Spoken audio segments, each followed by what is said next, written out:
La relation entre le prince Harry et son père le roi Charles III n'a pas toujours été facile, démarrant même à la naissance du frère de William par des remarques peu flatteuses de son père. Et pourtant, le monarque, fils de la regrettée Élisabeth II, a été de ceux qui ont été rapidement conquis par Meghan Markle, lors de son arrivée dans la famille royale. Il est tombé sous le charme de sa belle-fille en raison de leurs nombreuses passions communes. À tel point que Charles III avait même envisagé d'offrir un château au couple Sussex. C'est en effet ce que nous apprend Philippe Kyle dans son livre Charles III éditions. Perrin.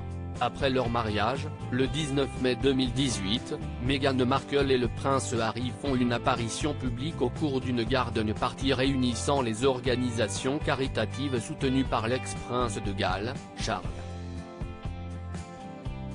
Ce jour, Harry rend un hommage appuyé à son père. C'est de ta volonté désintéressée de changer les choses que William et moi nous inspirons chaque jour, fait-il savoir. Quelques semaines plus tard, le duc de Sussex et son épouse retrouvent alors le roi Charles III dans le nord de l'Écosse, au château de Maille. Une propriété acquise par la reine-mère en 1952, peu après la mort de son époux. Ils y passent près d'une semaine ensemble, au cœur d'une nature verdoyante. La gestion du château et de son domaine. Il se murmurait même que Charles aurait souhaité que Harry et Meghan reprennent la gestion du château et de son domaine lors de son accession au trône, apprend-on dans l'ouvrage de Philippe Kyle.